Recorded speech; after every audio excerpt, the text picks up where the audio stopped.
everyone, it's me, Ezwin Plays Everything. Welcome back to Twitch Talks number 32. And today's stream is going to be really special because I'm going to be sharing and simultaneously designing something that I've been kind of putting on the back burner for a long time. But it's a project I want to get finished and get out of the way, at least in terms of design conception. Actually making this a reality is something I'll probably do after my mission when I have more free time. In fact, that's probably a big part of why I'm doing these like unique design streams now. Is I'm just getting a bunch of ideas out of the way, out of like conception before my mission, and then after my mission, I will revisit them and then like finish up what projects I might want to turn into an actual thing. So, yeah. Also, by the way, monetization stuff is still in the works, because of course it is. I probably should check my Twitch and see if everything is finished up, see if they'll let me go to the next step or not. And here we go. Stream summary. Let's see. Oh, interesting. Oh, that's interesting. That is very interesting. But let me check. Monetization. Oh. Okay, so the documents went through. Yeah, that's all I needed to know. I will complete the stuff not tomorrow or Saturday, but well, I'll probably complete it Saturday, but I won't implement everything I'm ready to implement for it on Saturday, or maybe probably even the next week. It'll probably be the week after that when I have everything set up and ready for Twitch monetization. And that's also when I'm going to be doing my celebration stream, because next week I'm going to promo it on Instagram, and I'm going to ask my people, hey, what do you want me to do to celebrate? Anyway, yeah, I just finished up recording a couple of short scripts that I had so I could get that part of the recording process out of the way. And yeah. Okay. I was trying to think of something else. I still got one more I've got to do after this, but I figured I should do the Twitch Talks first so I don't forget about it. The Twitch Talks is more important than this. And funnily enough, one of the shorts I have on the back burner is actually, believe it or not, a short talking about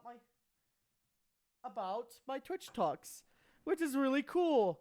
And also, speaking of Twitch Talks, I recently released the full unedited versions of my Twitch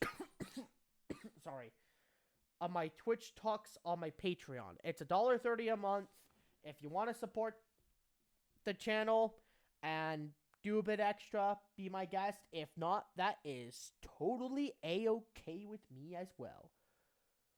Okay, I'm trying to remember.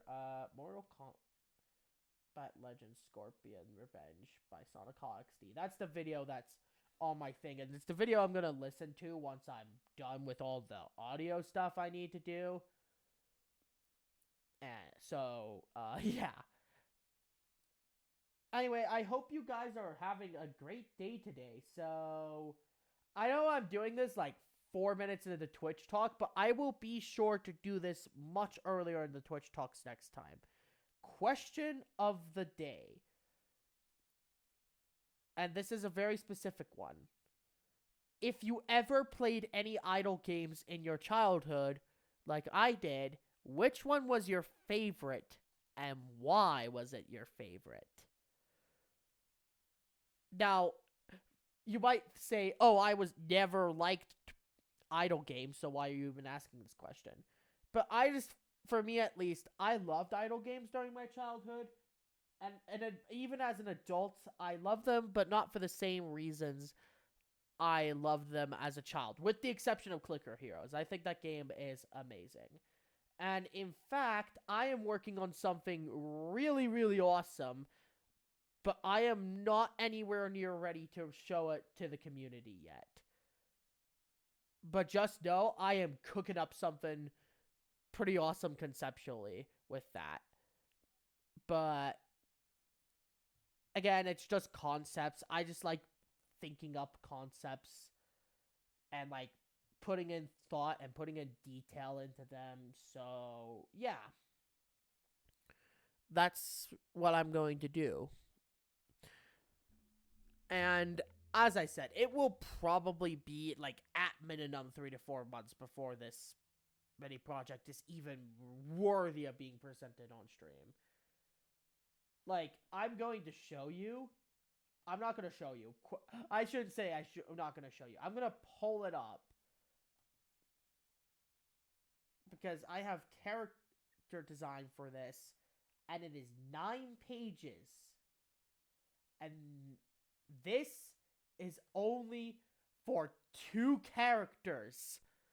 I've only got 2 characters done and I've already got 9 pages. I am not ever printing this out because that would consume way too much ink. And ink is way too expensive in this economy.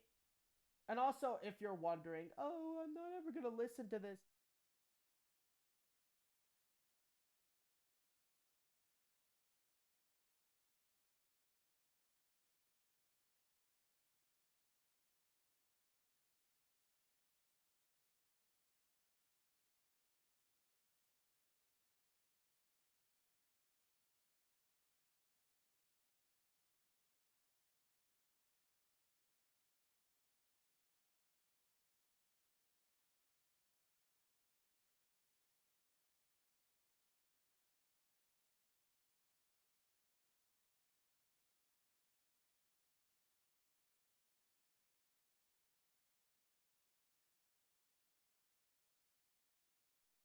Hi there, sorry that took so long. But hello, welcome to the stream. This is not going to be a gaming stream.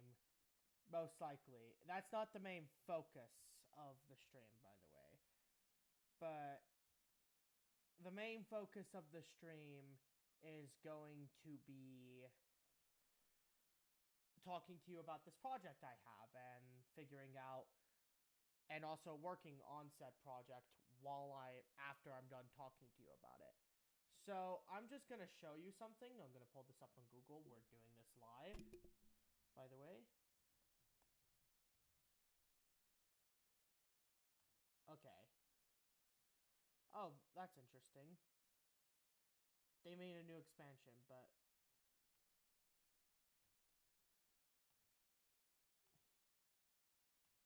we're just gonna. So there's this game called Disney Villainous, and this was one of my favorite board games of all time.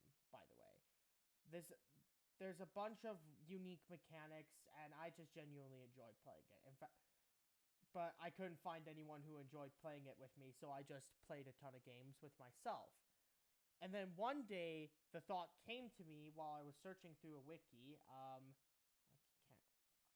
I'm gonna type it in and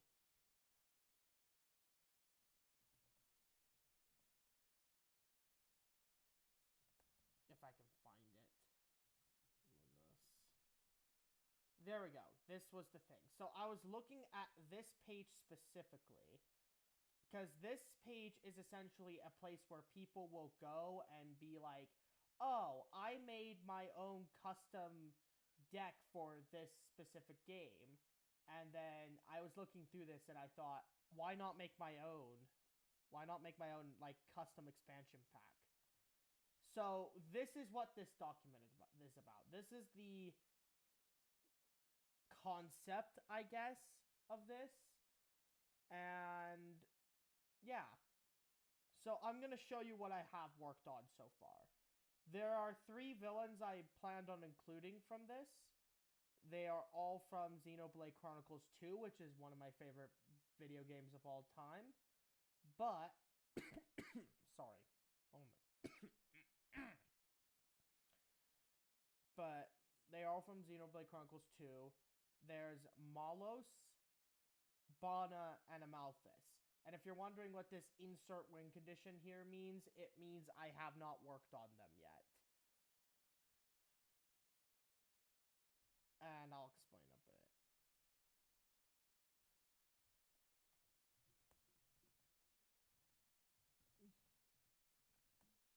Nick is asking me.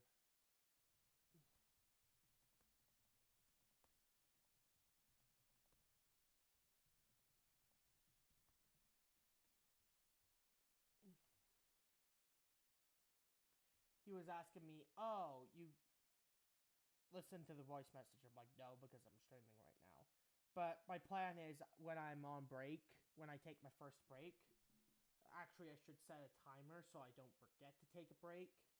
I'm going to set it for 50 minutes. So that way I can take a break.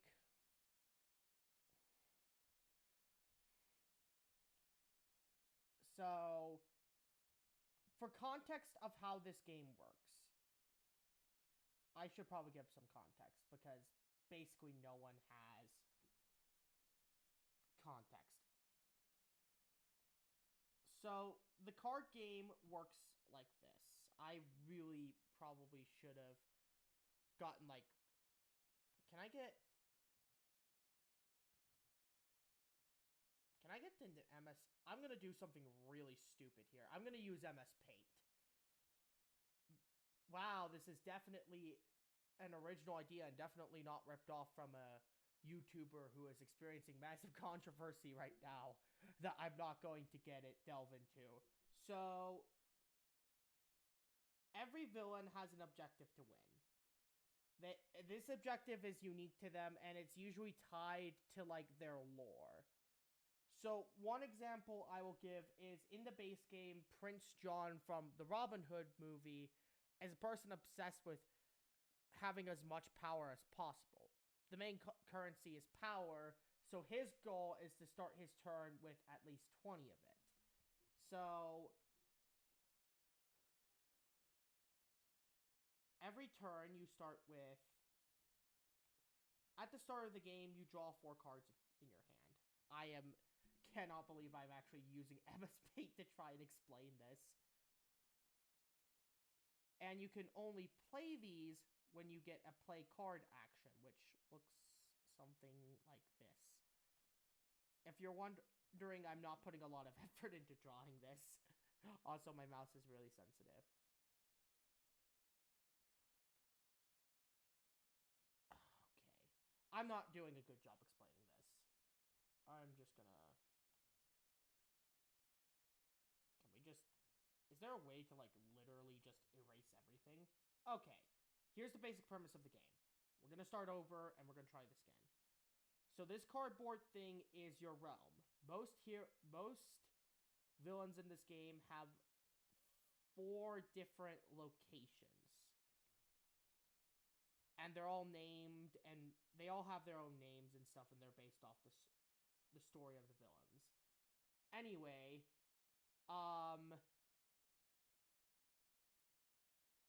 there are 4 actions. Usually up to 4 actions.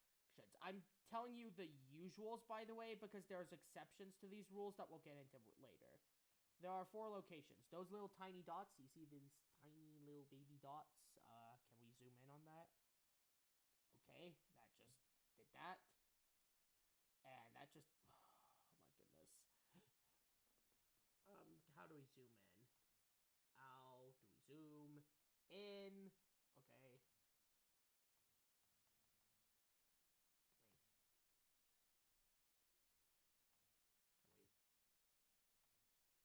There we go. So we're zooming in on this part. I'm not sure how to zoom back out. I'll figure that out later. So 2 of the locations have this weird thing at the top. We'll discuss that later. But there's usually 4 actions in every realm. I need to pull up OBS because I can't see the comments without it. I can't see chat. I have to get chat up and I have to get regular stream chat, like the displayable thing, up and working again, because I had to do some weird stuff with my account in order to do the monetization stuff. So I have to go... Okay, so every location is named. Every location generally has 4 actions, 2 at the top, 2 at the bottom. Here are all the actions. Your turn, let's say you are here at the end of a turn. Your first action in a turn, always, in almost every situation, except for Maleficent, because she has a card that allows her to not do this, but we'll get into that later, is that you have to move to a new location. So if I'm here, I would have to move to, like, say here. And we're going to make a hypothetical board with made-up actions. There's no order that... So there's 4 actions on this board. Let's just say it's the standard 4. 2 at the top, 2 at the bottom. I can perform these 4 actions right here in any order I want. I do not have to go 1, 2, 3, 4. I don't have to do them in any specific order. So let's just give 4 actions as an example. So the most simple action, I think, to understand is to play card action. And to understand this, we're going to have to get into the cards of this game, which is really simple. So we're going to get into your hand. Your hand, at the start of the game, you will draw 4 cards. And one of the things you do at the end of your turn is you always draw back to 4 cards. You can have more than 4 cards in your hand at a time, but you start with 4, and if you have less than 4, you draw back up to 4, if you understand what I mean. If you have to play card action, which this is my MS Paint stuff over here, then you are able to play a card based on its effects that are written on the card, which, by the way, something very important in this game. Card effects will always overwrite base game rules. This is very important because there are a lot of cards that contradict the base rules of the game as part of their effects to add like a unique flair to each of the villains. So in general, card text always overrules it, but we're not getting into that. You play a card, so say I play like a card that, an ally, for example, which is a card that helps with another action later on, and I want to play it here. So I pay the associated cost, and then I place it on my realm, like so. Let's say the next item, let's say the next one is a gain 2 power. Power is your currency in this game, and power is the main limiting factor that prevents you from going, oh, I'm going to spam 5 million cards in one turn. Is that you have a limited amount of power. So, something very important to know about this game, I'm going to move it over to the side over here and do it. There is a, like, big thing of power. And power is like these cardboard coins. I'm not kidding you. I will actually pull out the actual game because I own it. And I will show you what they look like. Honestly, I should have done this from the start, but hey, now you're getting me showing game materials to help you better understand it along with me using MS Paint for the first time. So this is a power token. I'm just going to put it up to the camera so you all can see. I'm not going to bother drawing all the details on MS Paint because I'm trying to get the general idea through. So this thing, so just basically imagine that there's a tub full of this stuff. Actually, I'm not going to have you imagine because I'm going to do you another solid. And I am just going to show you. Also, my box is completely messed up, but I need to... Also, this is completely messed up because it's been jumbled and I haven't played the game in months. So this thing right here, this little game piece, this is where all the power is stored. If I were to go up and say, oh, I get 2 power, I get to take 2 power out of this thing and add it to the side of my realm. And if I want to spend it, let's say I have a card that costs 2 power, for example. Then I would take 2 power from my little bank wherever I set it in my realm. Let's say we set it right here, for example, and we have 2 power.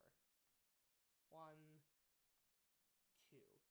I would take these 2 power and return it to the bank here.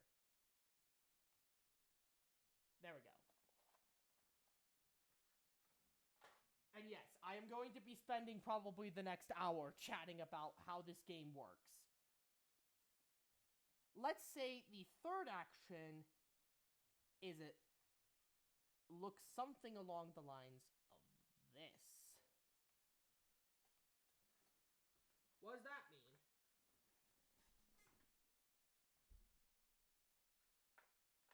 Well, first off,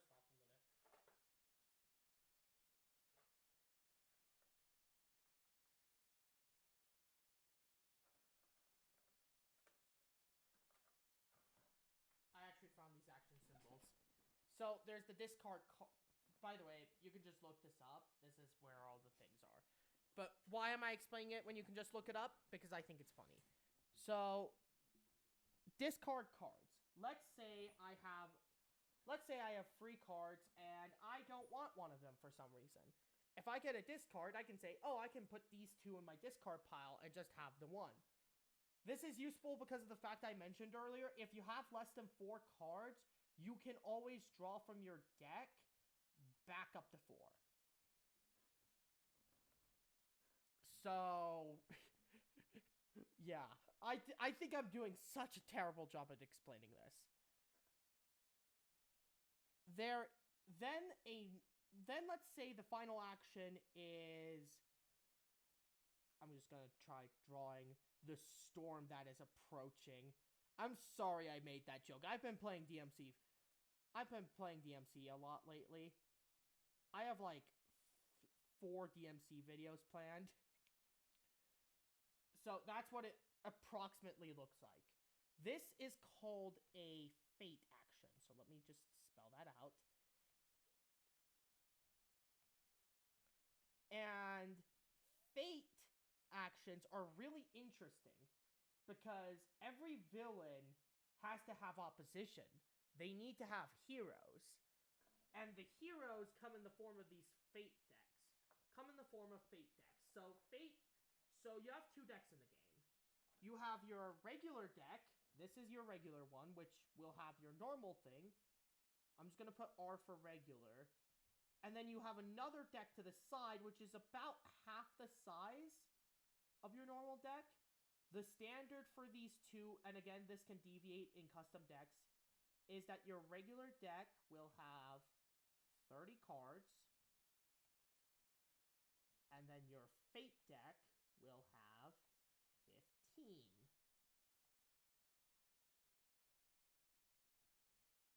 And whenever your opponent, let's say you play a fate action,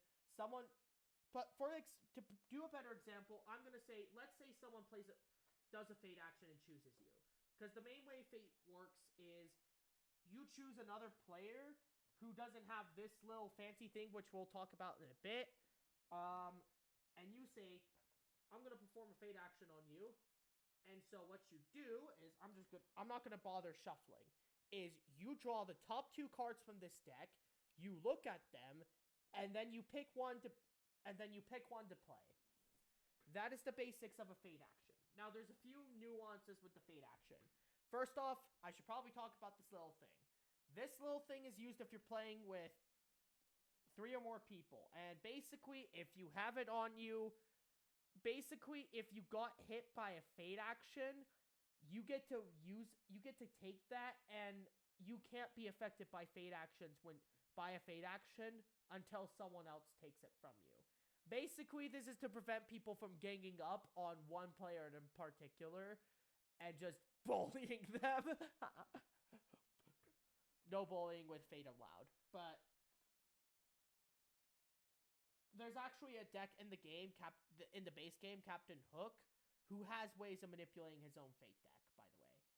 Usually, you do not draw from this deck. This is not a deck you usually draw from. This is a deck other people draw from, and it is bad if they draw from it.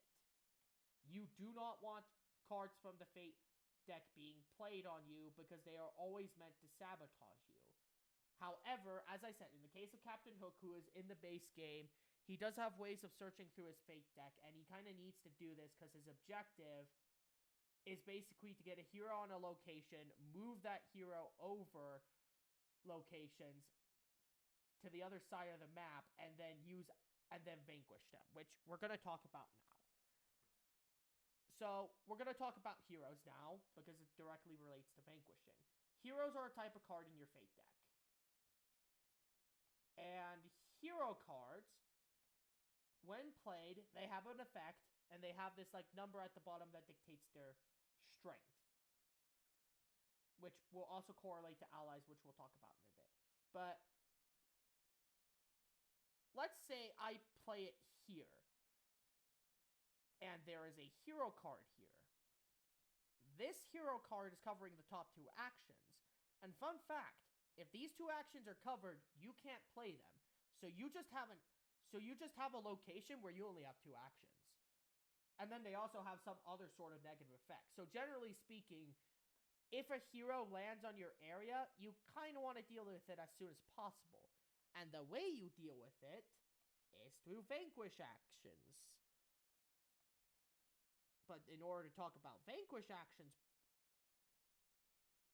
properly, which, by the way, I am making a very crude design of the vanquish action thing, and it's because I'm terrible at MS Paint. This is literally my first time opening the app. Wait a minute, there's text here. I'm just literally just realizing there's text here. I do not... Why did I struggle so much with the stinking, thing when I could literally just use the text thing? I'm such a moron. Anyway, vanquish actions. So, in order to talk about that, we're going to talk about allies. The way allies work is they'll go on the bottom of your realm like so. Very much like this. Each ally has a name, obviously, a power cost associated with them, and this fancy number at the bottom called strength. And strength basically determines how powerful that ally is when fighting heroes. So I'm going to explain this to you. When you perform a vanquish action, in order to properly vanquish a hero, your total allies in that location must be greater than or equal to the strength of the hero. So I'm going to put A for allies. So if A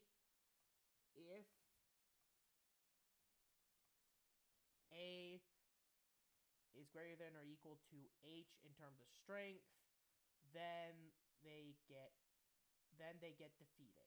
Defeated heroes will go into your Fate discard pile, and yes, there's 2 separate discard piles. And the reason this is important is, I'm going to explain that in a bit.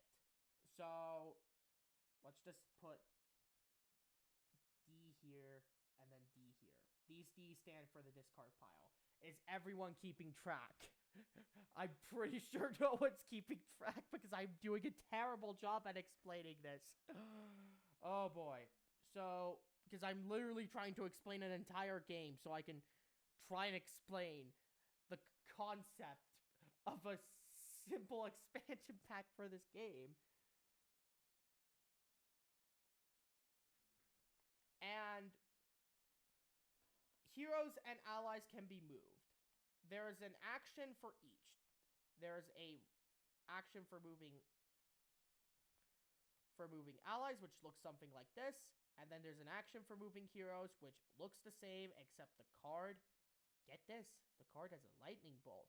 Ooh, so edgy, unique, and different. Ooh!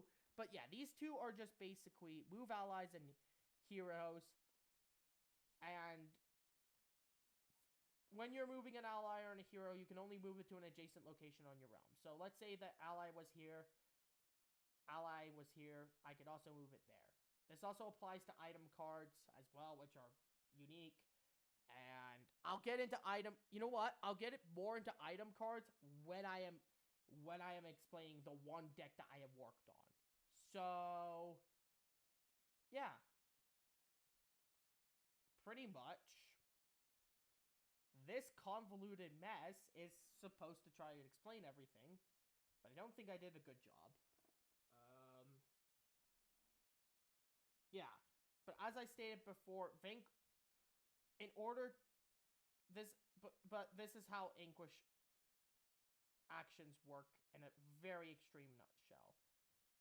And also, when you defeat an ally, when you defeat a hero with one or more allies, because fun fact, you can use more than one ally in a vanquish action. You can use as many as you can in that location. All of your allies will go to your discard pile. You will remove them from your realm and add them to your discard pile. Got that? Okay. And the obvious question is, what happens if you run out of cards? If this number becomes 0 for both decks, then you take the then what happens is that you take the... Then what happens... I'm not going to bother doing this. I'm going to do... You take the discard pile, and I'm just going to move. You take the discard pile, and you... And then you shuffle it, and it becomes your shuffle it, and then it becomes your new deck.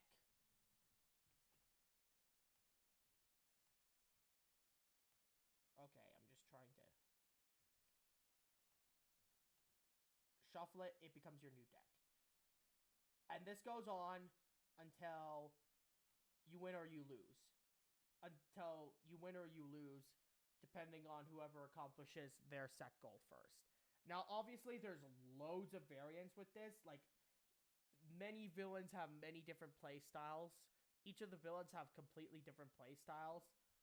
And also completely different levels of viability as well in the base game. and in the other game. So, yeah. Look at this. Oh, wait, I can just adjust it here. What the? Look at this glorious mess. I created an MS Paint. My first MS Paint concept creation. And there's probably going to be a lot more like this. Trust me. This is the first time I'm doing this. The next time I do this, it will be a lot more refined. Trust me. Okay? This is my first time doing this, but I want to take a screenshot.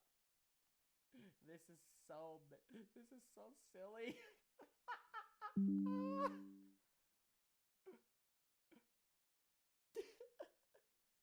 Okay. So, yep, that's an extremely basic summary of the game. Alternatively,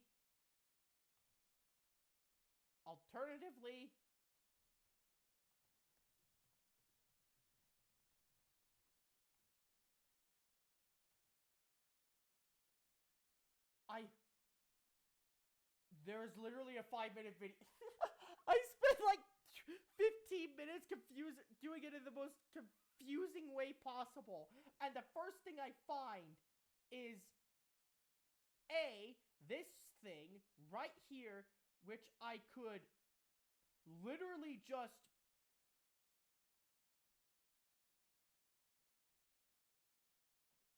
I could have just shown this. I literally actually could have chosen this. What the heck? This is so funny. I could have just done this.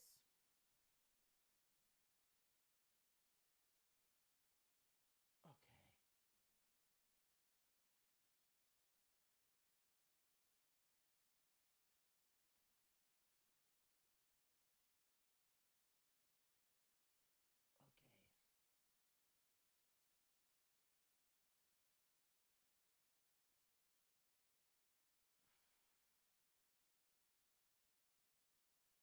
Okay.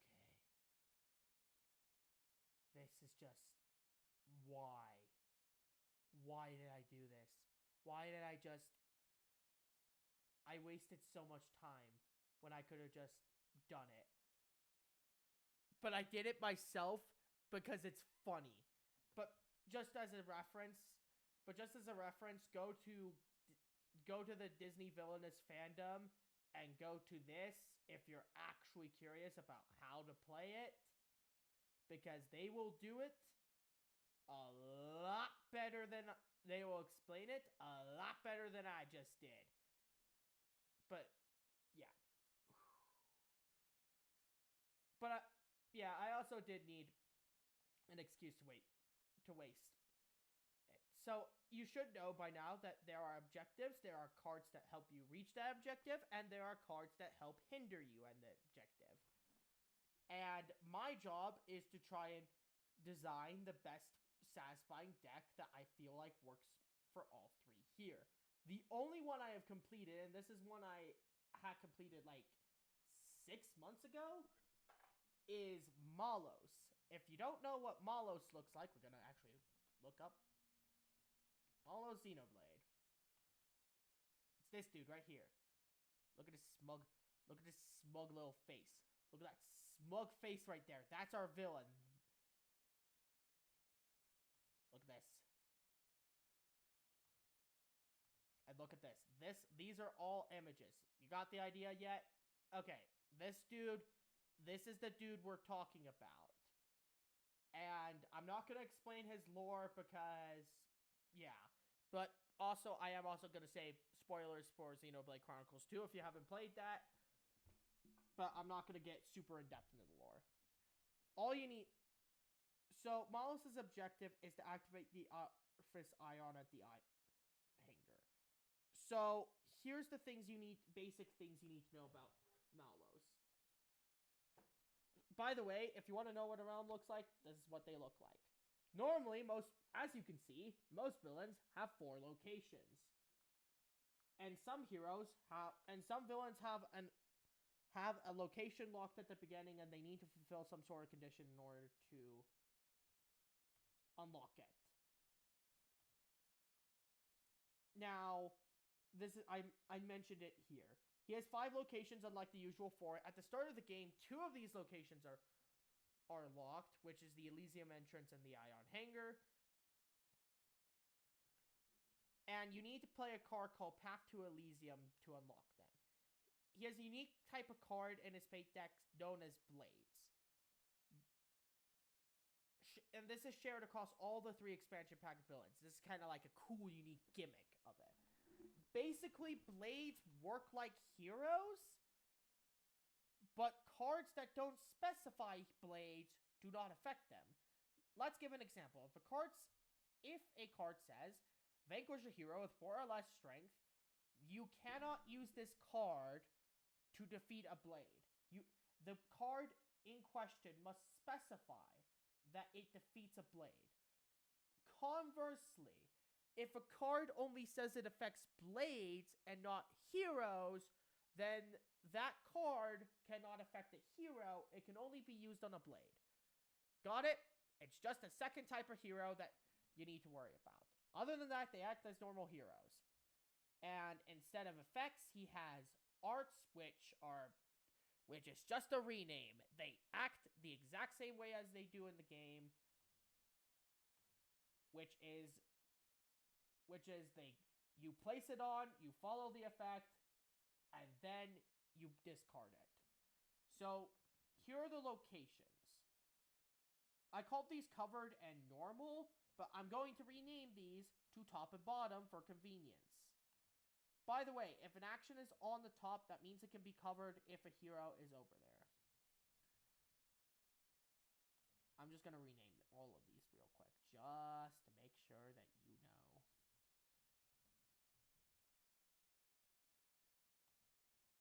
Bottom. I did, again, I started this document, like, legitimately a year and a half ago. This was not when I was in... I have learned quite a bit since then about actually making them. So...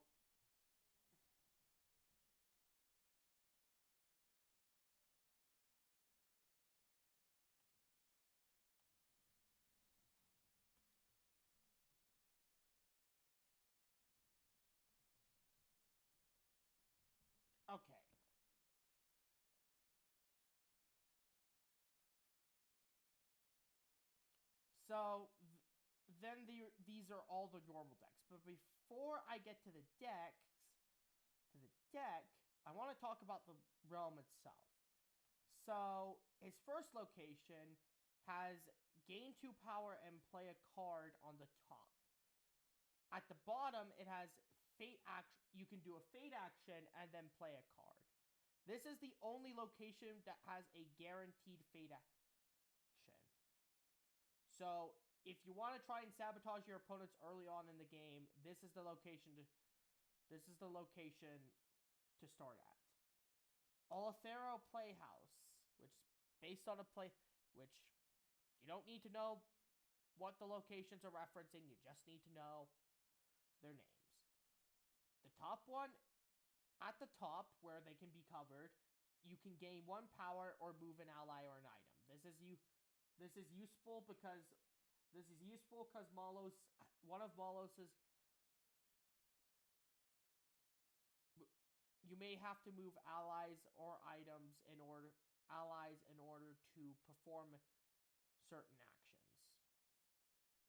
And then at the bottom, where your free actions are, you can play a card and then you can discard it.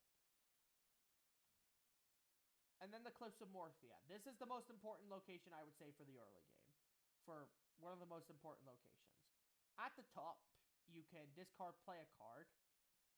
But at the bottom, you can gain 3 power and perform a Vanquish action. Gaining 3 power is super important, but this is the most power you can gain off of a single power action in the normal game. So this is basically the area you go to farm power in order to play your cards, which is useful because he has a couple of cards that are really expensive.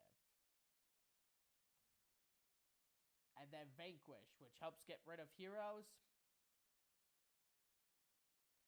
And then his 2 locked locations, which means you can't access these at the start of the game and need to play the card I talked about, which, as you can see down here, but I'll explain it in a bit. You have a Vanquish action, meaning you can get rid of a hero. Fate action, meaning you can sabotage someone else. And at the bottom, it's the same action twice. You can play 2 cards. And then the Ion Hanger doesn't have a top thing. And then before you say, that's weird, why are you doing that? There's a deck in the base game that contradicts this. So I'm going to do Prince John Villainous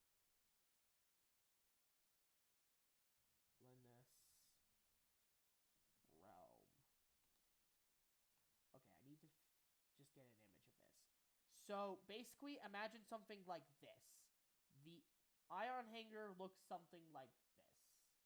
Okay? And the 3 actions on it are Activate, which is the only place where you activate in the entire game, play a card, and then you can move a hero. This area is extremely important because this is how Malos activates his win condition. So basically you go around these for numerous strategic areas, and when you're ready to push for the win, you go to the Ion Hanger. So this is his normal deck, which has 1, 2, 3, 4, 5, 6, 8, 10, 12, 14, 16, 19, 21,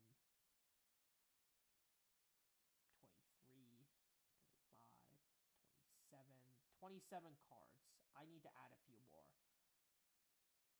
I thought it was 30. Give me a second. 1, 2, 3, 4, 5, 6. I forgot to count logos. 7, 8, 9, 10, 11, 12, 13, 14, 15, 16, 17, 18, 19, 20, 21, 22, 23, 24, 25, 26, 27, 28, 29, 30, 31. So 31 cards. So that's what I'm going to put. 31 cards. Here we go. Just so you guys understand. I am kind of editing the concept thing for this as we're going along. Path to Elysium. So what this does is this unlocks the Elysium.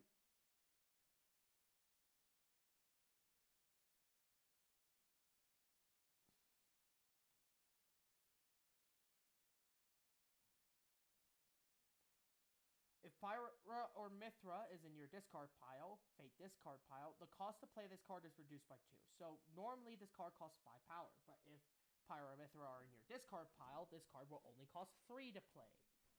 So if you defeat them early, so if your opponent plays them early on and you defeat them, hey, guess what? This card becomes a lot easier to play. It unlocks the 2 locations that are locked. You then shuffle the Artifice Ion and into your regular deck and Numa into your Fate deck.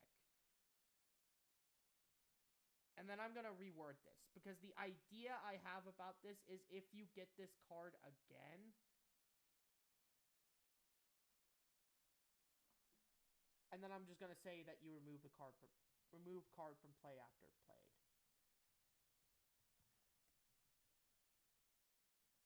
After it is played. So I'm just going to put that in asterisks. In like italics. You normally don't do this, by the way, but card rules do have precedence. This is the whole purpose of the card. Then there's Jin, who is a really powerful ally.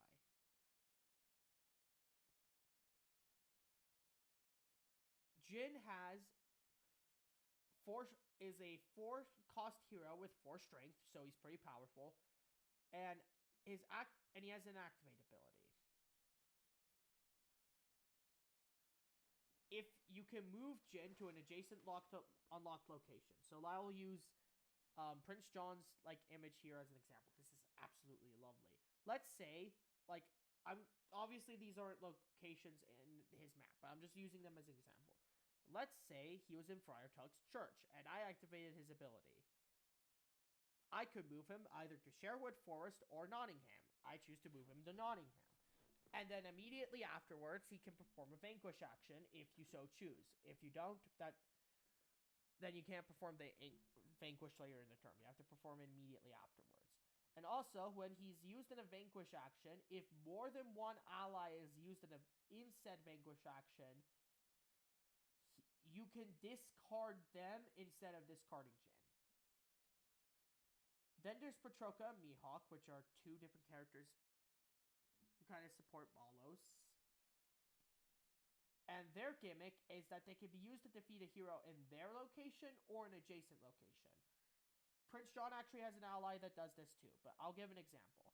Let's say I activate the Vanquish action in Nottingham, and there's a hero over here. But, oh no, Patroka and Mihawk are over here instead of over here. Normally, by the game's usually in the game's rules, I would not be allowed to count them towards defeating this hero that's covering these actions here. But, because they have this ability to attack in adjacent locations, and this location is adjacent, they can. However, I cannot go, oh, I can use this hero from Nottingham, ally in Nottingham, to help defeat this hero in Sherwood Forest, because, as you can see, they are not adjacent. This also works if they're in Sherwood Forest. They can also attack a hero put in Friar Tuck's church. Man, that map is so useful. I wish I used that earlier. But it was funny messing with Microsoft Paint. I just found that really funny. So that's Patroka and Mihawk's whole gimmick. They're kind of weak, but they can also be used to do it. And then there's Sever, who has a pretty unique thing. He's a 2-cost ally with 2 strength again, but he's actually pretty powerful. Sever gains +2 strength and Malos is at his location. So I'll give an example. Let's say your mover marker is here and Sever is here. At the start of your turn, you move over here and perform a Vanquish action on a hero here. Now, normally, under most circumstances, his strength would only be 2. So he can only vanquish heroes by himself with a strength of 2 or less. But since Bolos is at his location and he gets a bonus power boost of +2, his strength is now 4, calculated as 4, and so he can defeat heroes of 4 or less on this location by himself. Pretty cool. But also, he is not discarded in Vanquish actions if he's at Malos' location. So if him and Malos are at the same location, let's say I use a Vanquish and I defeat a 3-hero strength hero here. With most other heroes, I would now go and put them in the discard pile. But with allies, I would go and put them in the discard pile, because that's how Vanquish actions work, usually. But because Malos is at my location, his second ability protects him from being tossed away. And then the legendary Artifice Ion. This is one of the 2 items he has. This card remains out of play until Path to Elysium is played. This is not printed on the text of the card. This is just the way his rules work. This card can only be played at the Ion Hangar, which is a reminder. This is this location right here that looks like this one. And it costs 6 power. Really huge. 6 power. I might change that, actually. I'm probably going to change that to 5 power. I'm just going to change it to 5 power now. I'm giving it a buff. I just gave it a lifetime buff. You saw a lifetime buff of it. Because I was looking at it and I'm like, I got rid of one of the unique gimmicks that was supposed to make it less expensive, but then I decided not to do that. Yeah, 5 power. So this item has a unique rule. This item is attached to any hero in its location. Not Blade, by the way. This does not count if a Blade is over there. But if a hero is played to the Ion Hangar, which we're going to use this to represent the Ion Hangar, then the item will go from here up to the hero here. And then the hero can kind of like go wherever. But when the hero is defeated, it will return back down here to the Ion Hangar. While it's in the possession of a hero, you can't use it. It's just, yeah. Its activate ability, this is how you win. You pay 3 power. If Pyra, Mithra, Yuma, or Rex are not in play, you just win the game right there on the spot. Otherwise, you gain 1 power and you shuffle your discard pile back into your deck. Then there's Logos, which is an item. Fun fact, items are down here and they give either... There are 3 types of main items you should be worried about. There's 2 types of items. There's ones with activate abilities that help you out, which both of Malos' items are activate ones. And there's ones that attach to allies, and they usually give a buff, like increasing their strength or giving them battle protection or something like that. But he doesn't have either one. But his activate he has 2 different ability things he can do with Logos. He can either pay 1 power to perform a Vanquish action, but don't discard the allies used to defeat the hero or Blade. This is very important because that specifies it. Because it can be used to defeat any hero in his deck, not just regular heroes or Blades. Or you can pay 2 power to unattach an item or ally from a hero or Blade. This might seem random, but there's a card in his deck that can, in his Fate deck, that can attach an item or an ally to a hero, which includes Artifice Ion. So if you want a cheap way of so if you want to not have to deal with the hero in question, if they're not one of the 4 heroes that are going to block you from winning, and they grab your item, you can just pull it out and then make your move. During your opponent...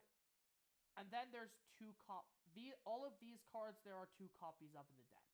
Each of these cards that I just mentioned, they're in the 1 copy section, which means there's only 1 of them in the entire deck. But these ones, these are 2 copies. And this is where I get to talk about something really fun. I'm just going to go... I'm going to go here play because the how to play is going to explain this a lot better than I can. Condition cards, they're played and then discarded. Conditions are not played when using a player card action, but instead are played during another player's turn when they do something to trigger it.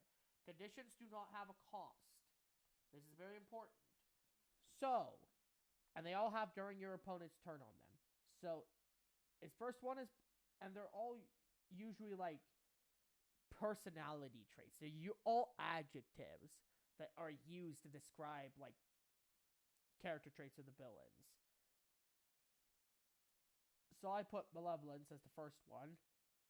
During your opponent's turn, if they defeat a hero with a strength of 4 or more, you may play Malevolence.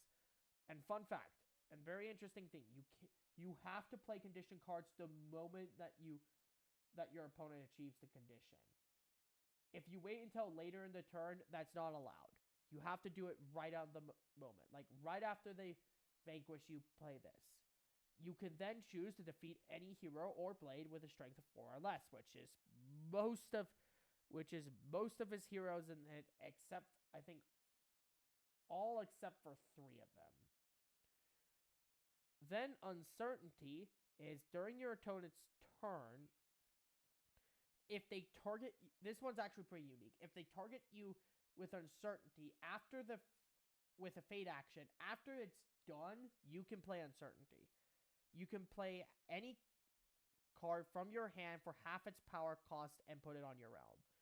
So basically, let's say I'm having a lot of trouble paying the 5 cost for min 1 power, and I'm also going to do this. Rounded up. And I got 3 power, but I don't want to have to waste another turn farming more power to try and play Artifice Ion. If my opponent says, hey, I'm going to target you with a fate action, they go through with a fate action. And once it's done, I play Uncertainty. I then get to take the card, pay the 3 power because its cost is reduced, and put Artifice Ion on my realm, moving one step closer. And then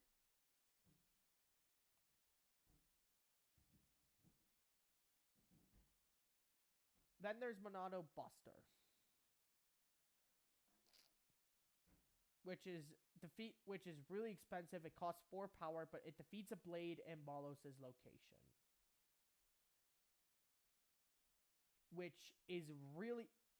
This is mostly a desperation card. This is a card, pretty much you play this if you need to get rid of Pyra, Mithra, or Numa. Pyra specifically has an ability that kind of protects her from this, but if you want a way to deal with that, you play probably what I would say is one of his most powerful cards, Monado Jail. Monado Jail, you attach it to a hero or a blade, and you just get to straight up ignore their abilities. You don't get rid of them, but their abilities are ignored.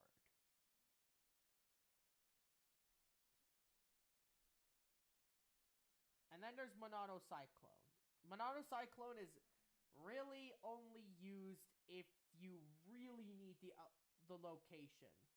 If you really need the other 2 items in a location, would be the only time I would say it would be a good idea to do this. And it moves all heroes and blades in Malos' location to random adjacent unlocked locations. You decide this via a coin flip for each hero blade. Heads to the right and tails to the left unless there's only one adjacent unlocked location. Then after the area has been cleared, you can then choose to perform any of the actions that have been uncovered. Get it? This is a way. So let's say there's a hero here, and I really need that 2 power because I moved from the jail, and I need to progress further to my goal. I know I'm using Prince John as a example here, but it just works so well. I would play Monado Cyclone, flip a coin, let's say it hits heads. So I would move this hero to the right, and wow, these actions are now uncovered. I can now play. I can now gain 2 power. Bravo. Bravo indeed. And that is the last card I'm going to be explaining. There's obviously a lot more cards I need to explain, and then the entire Fate deck. And then also my developer notes, which I made for this, because in fact I did that. I made like a whole little rant talking about the deck, because I was actually really proud I finished it. But yeah.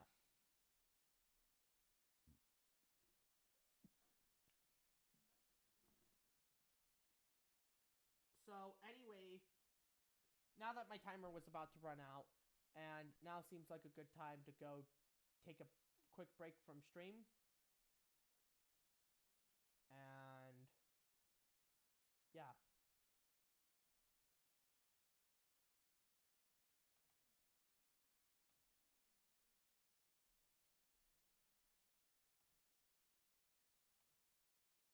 I will see you guys in just a moment. I just had to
Hello, everyone!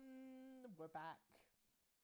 And we're gonna go ahead and try and explain the rest of the deck in this next hour. And then after that, hey, hot take here. I might actually play a game. I might actually play some Devil May Cry 5. I'm not sure. Maybe, maybe not. So, from here, all of the cards I'm going to mention in this section will all have 3 copies of each in the thing. Monado Eater, this is an art that costs 2, and you attach it to a hero. Very interesting thing. You cannot attach this to a blade because it does not mention that it can be attached to a blade. That hero gets -2 strength. If this hero has 0 strength as a result of this card, you can discard it and gain 1 power. Monado Eater can be stacked on the same hero multiple times upon vanquishing or discarding. Upon discarding via its effect, not vanquishing because you don't get power that way. Upon discarding via its effect, you only gain 1 power. You don't gain more than 1. Monado Armor. Now this is one I had to really think about because originally this was way more powerful. This is the nerfed version of it. With Monado Armor, you lose the ability to make an activate or vanquish action on your next turn or play a condition card until the end of your next turn. In exchange, you cannot be affected by fate actions until the start of your next turn. So, and also, fun fact, it did not have this stipulation. So the original version of this that I originally came up with, and this was kind of bullshit if you ask me, cost 0 power. You could still perform vanquish actions, and you could still play condition cards, and you could still be protected by fate actions. This is really powerful because it acts as a stall. If you really do not want your opponents to, if you want to ensure that your opponents cannot target you whatsoever and try to sabotage you because his fate deck is extremely punishing on him, then you can play Monado Armor to protect yourself from that. Ponder your purpose. I might change the name of this, but not the effect.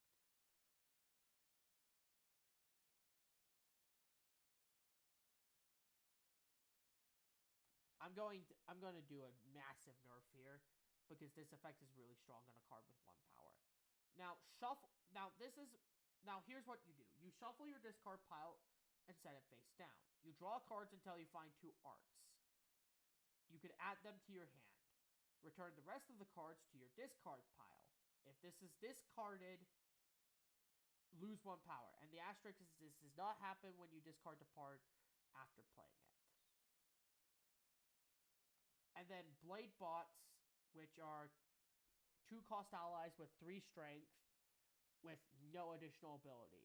They are literally just beat sticks to get rid of heroes. The Aegis' Power. This is a very powerful card.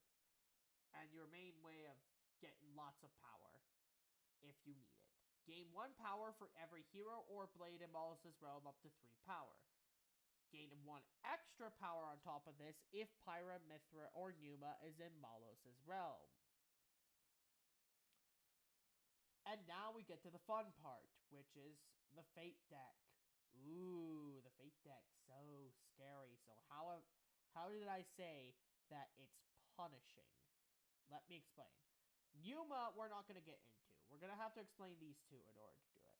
But just know that Numa is really powerful. And also is only added to the Fate deck once Path to Elysium is played.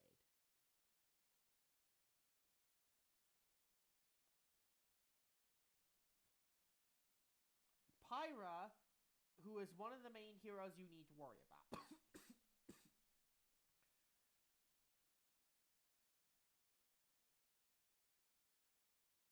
Pyra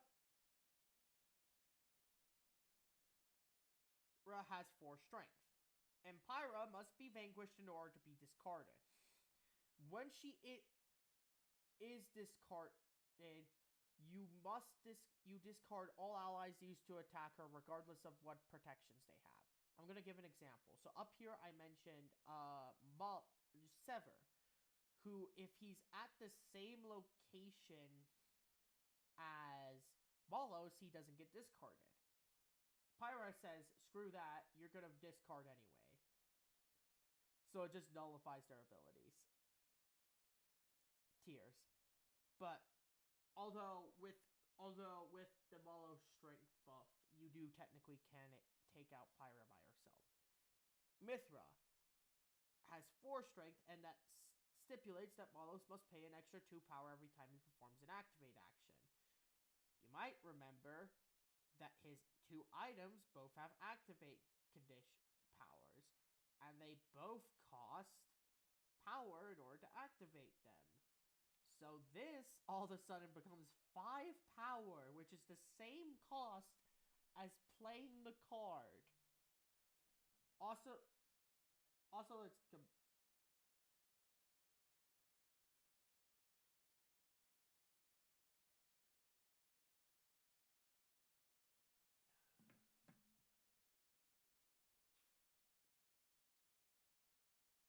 this becomes 5 power. And also it doesn't work because one of the stipulations is, I mean, you could use it to just shuffle your discard pile back into your deck, but like, you lose 4 power from the interaction, so it's not worth it.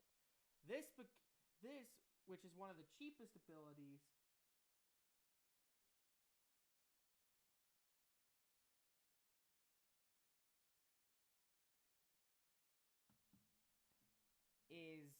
becomes 3 power, and this one becomes 4. So basically, Mithra makes it a lot harder to take advantage of your items. So if you want to take advantage of your items, I would recommend doing it.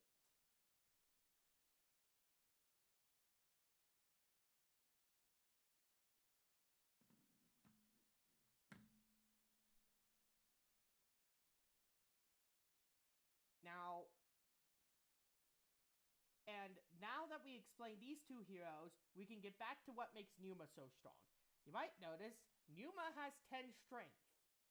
You do not want this card to hit the field. This card can only be played if both Pyra and Mithra are currently in Malos' realm. You discard both of them and all items and arts attached to them upon playing Numa.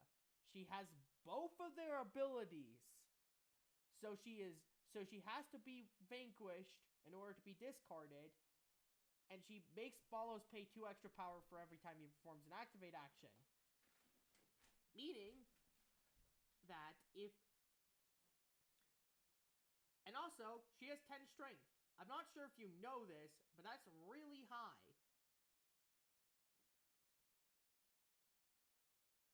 Like, for context, the best you're gonna need, like, 3 allies in order to defeat her. Or you can...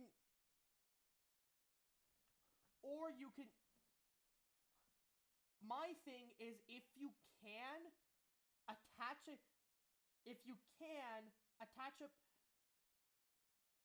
a Monado Jail to her to nullify her ability. If you can. Now, if Numa is drawn in the Fate action and the conditions are not fulfilled, you don't discard her, you shuffle her back into the Fate deck, which is something a couple of other cards do, but...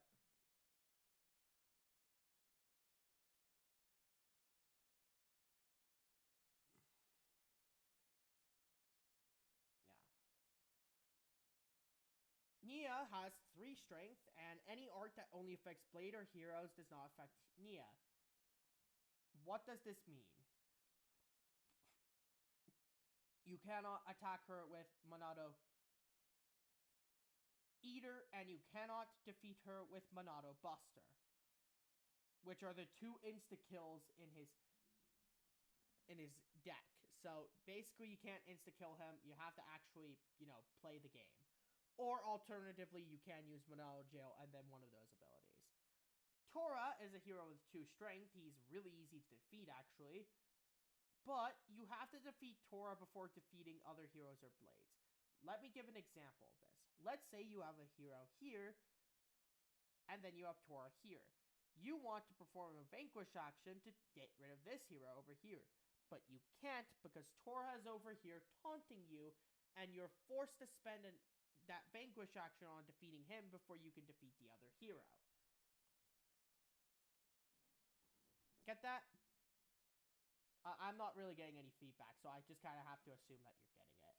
If not, you can always leave a comment on the video, on this VOD, and ask me any questions, and I will answer them in the comments of my VOD. Salvager's Grab. I have no idea why I only put this to one copy, but essentially, remember when I said that Logos' second effect actually has a use? Yeah, it's because this exists.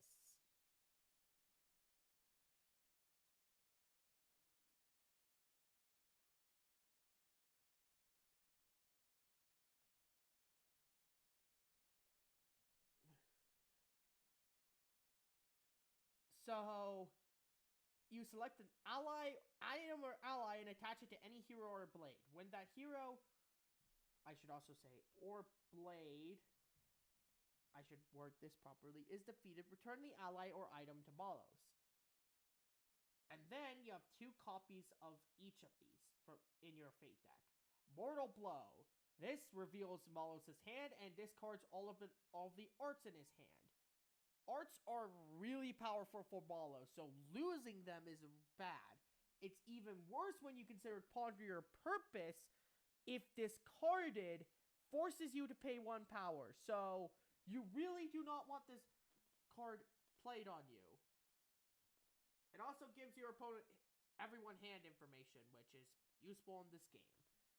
Max Affinity, which is an item. You take a hero and a blade in the same location. So let's say we have Tora and Mithra for some reason.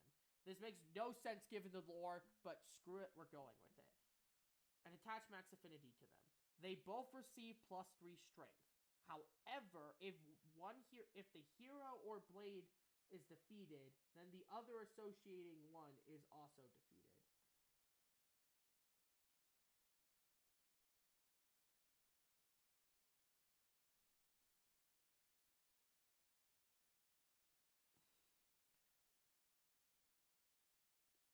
And then there's this one. This kid has made himself the Aegis' driver. This is a reference to a quote that he says at the first chapter of the game, by the way. I know I said I wouldn't explain references, but this is the one reference I am going to explain. That's why it's in quotation marks, because it's a quote. And the effect is, if Rex, who is up here, and I probably should have explained, by the way, is in your realm, lose 2 power. Otherwise, you can find Rex and play him at Malos' location. Which could be really annoying if you had a failed attempt at Ion Hanger and you placed the Ion thing, and then you placed him and he's just stole the Ion Hanger, you had to defeat him. Rex only has 2 strength, but he also has buffs. Rex can gain +1 strength if Pyra or Mithra is in Malos' realm. This does not stack. If both of them are in his realm, he only gains +1 strength. And +2 strength if Numa is in Malos' realm.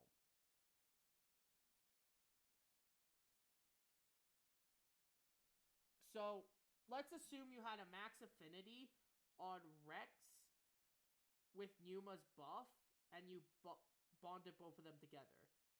That means you would have a 13 strength Numa and a 7 strength Rex.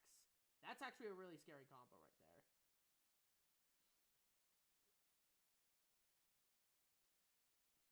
And then there's 3 copies of this, called the Ether Shield. You can attach it to either a hero or a blade, and they become immune to any arts, and any arts currently attached to them have no effect. So this kind of acts as a counter to the quote-unquote OP Monado Jail that you can play for only 1 power. At any point whatsoever, Malos can pay 2 points to 2 power to remove the Ether Shield. You can't stack this on heroes or blades. I originally also had the nerf of not putting it on Yuma, but I'm gonna screw the Palos player more and buff it. And then here's the developer's notes. I'm just gonna read them. I designed Malos with a moderately advanced gameplay plan in mind. He has a lot of tools in his kit to drive him closer to his goal and more to cut down any threats to his plan. The heroes that stand against him are powerful and can be a huge hindrance if not dealt with properly. Pyra and Mithra are top priorities to get rid of, since having Numa on the field will screw up your plans big time and she will be a pain to get rid of. Rex is not as dangerous, but can still prevent you from winning, and is not easy to get rid of since this kid has made himself the Aegis. Driver can keep bringing him back. Tor can prevent you from hitting more important heroes in Blaze, but is easy to deal with him with a Monado Eater or Monado Jail. Nia can be tricky to get rid of, and has a great synergy with Max Affinity, since she can bond herself. Now, here's the thing about Nia's hero/blade stat. She's considered both simultaneously. So, she can link herself to any other hero in the entire game, regardless of their hero or blade with the max affinity. Now to discuss his tools. His arts and his 2 items are massively powerful. Path to Elysium is necessary to play in order to win, and I'm just going to get rid of that, because this was something. And is the first step to achieving your goal. Okay, so for context, right before this stream, I had an effect where if you drawed it via Ponder Your Purpose, you can put it back in your discard pile and play any card for free. Which is really overpowered, so I'm getting rid of that. Speaking of Artifice Ion, it is a bit expensive, but it is your ticket to victory. Logos allows you to wipe out heroes and blades alike without sacrificing precious troops or to get you out of a tight spot if you really need Artifice Ion back without defeating the hero who nabbed it. Monado Cyclone can clear out an area if you really need the actions underneath. You can't choose where the heroes and blades go after you use it, so be careful. If a blade is annoying you a lot, you can use Monado Buster to quickly dispose of them, though this is a costly option. Monado Jail is very powerful, as it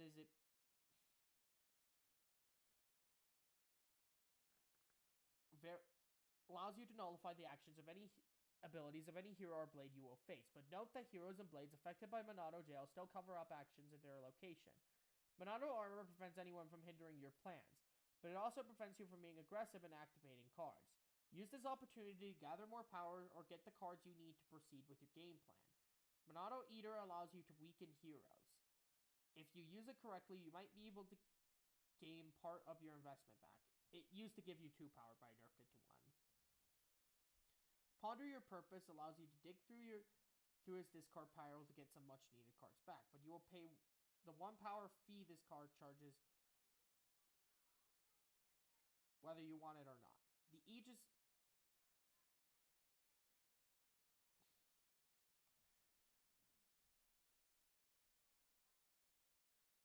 which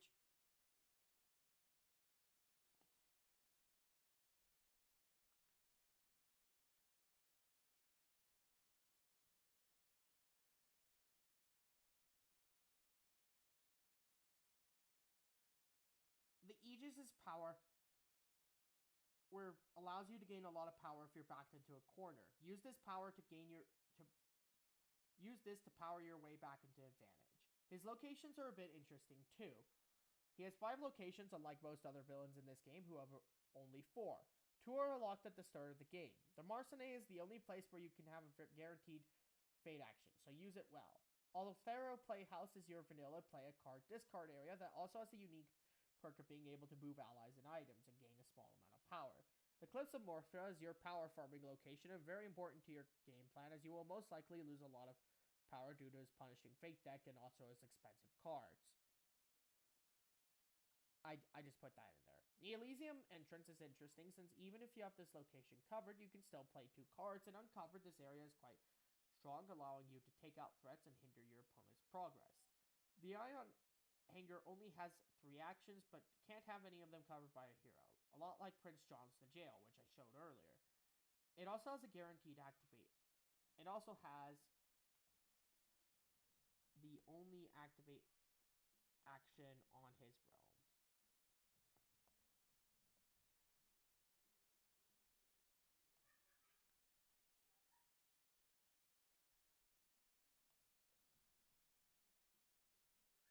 So you will probably move. So you will move here when you are ready to make your winning move. If not, you can always move a hero where you need them to be. Now this is a little thing, like a little addendum I put on how to counter Malos. Malos' arts might seem extremely devastating and powerful, and especially seems discouraging, with Monado Jail being able to nullify all abilities of any heroes or blades sitting in his path. His Fate deck has a lot of tools to slow him down, however. Prioritize getting Pyro or Mithra in the field early on. Don't discard them, as not only are you losing the ability to put up the biggest roadblock that Malos will have to face, you are also making it easier for him to progress by making Path to Elysium cheaper. Let's go a bit more in depth in each of one of the 2 Aegises.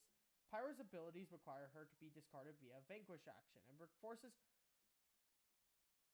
Malos to discard all allies used to defeat her, regardless of any protection abilities initiated during that turn. Mithra increases the cost of using activate actions, making it significantly harder to activate Malos' logos and fulfill his win condition. Numa requires both to be on the realm to be placed down. While Numa is in the realm, neither Pyro nor Mithra can be attached, can be placed down. This part doesn't exist anymore. Being able to place Numa on the field will slow down Malos' game plan significantly. Using a Mortal Blow can be very useful, especially if you think he has a Monado Jail in hand. If you can force him to discard Ponder Your Purpose, you can also get him to lose power as well. However, if Malos has no hearts in his hand, then this card is useless. Toro is a useful hero to get down, so that Malos is forced to focus on him instead of eliminating the Aegis to make sure Numa is not a threat and making his objective easier. Toro is a bit squishy, though, so hope Malos doesn't have a Monado Eater ready for a quick takedown. Nia is treated as both a hero and a blade, and is immune to arts that don't target both, making her immune to the 2 insta-kills Malos has in his deck. You can bait an inexperienced Malos player to spend one of their precious Monado Jail abilities on her rather than more important heroes. Rex isn't the most powerful hero, but he still blocks Malos from winning, and as previously stated, you can use this kid has made himself the Aegis' driver to keep bringing him back if Malos keeps dispatching him, or punish Malos for refusing to do so. He also gets stronger if Pyro, Mithra, or Numa are in play as well. Max Affinity bonds a hero and a blade in the same location, making it harder to defeat both of them. But if you can defeat one of them, the other one is automatically discarded as well, so be careful using this one. Nia works very well with this card. Ether Shield can be attached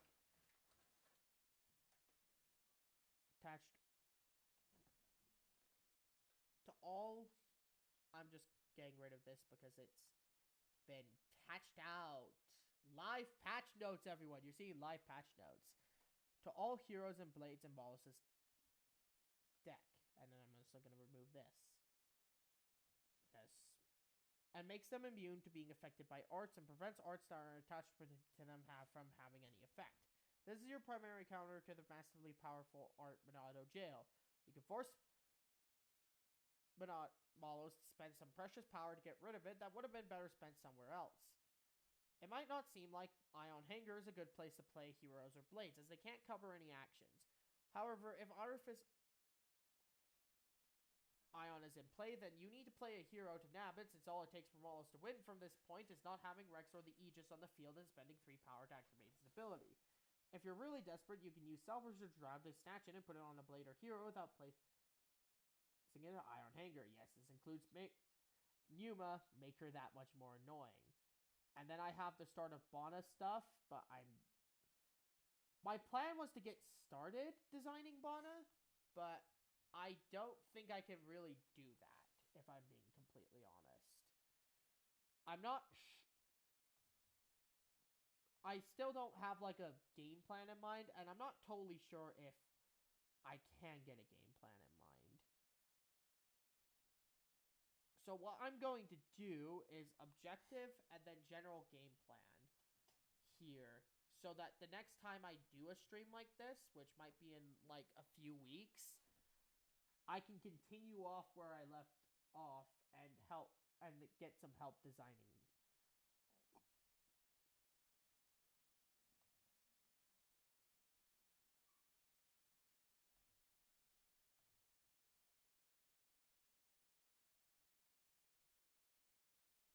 Okay.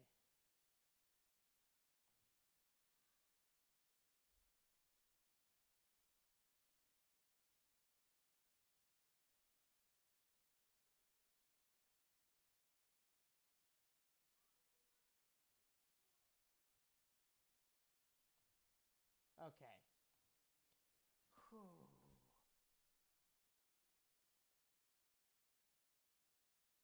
I have been streaming for an hour and 35 minutes, which is usually the minimum that I do. Now, I'm going to be...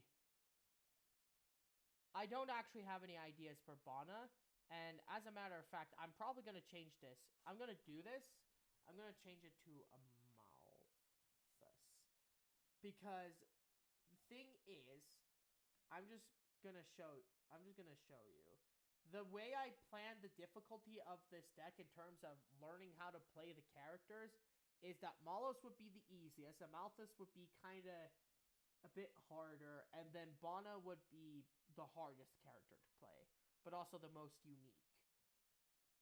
I don't really have the full idea for either Bana or Malthus prepped yet, but I was able to do some, share this idea with you and show like all the different stuff I do. By the way, this is not the only document I have like this. Like nearly like a quarter of the documents on this specific account is literally just concept stuff. So I just wanted to share my love of creating concepts. And if you're wondering, when I'm done creating the concept and balancing it and getting all the art and everything, my final plan is to make a few physical copies of the game.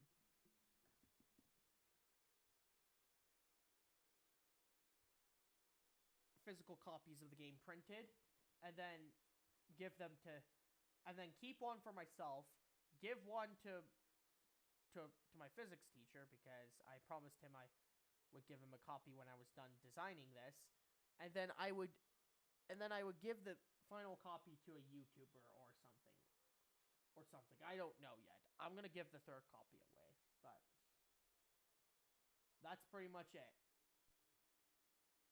This whole stream has basically been me chatting for an hour and 35 minutes about a weird hyperfixation that I absolutely love. So, thank you for watching this, if you have watched this. Next stream is gonna kind of be like...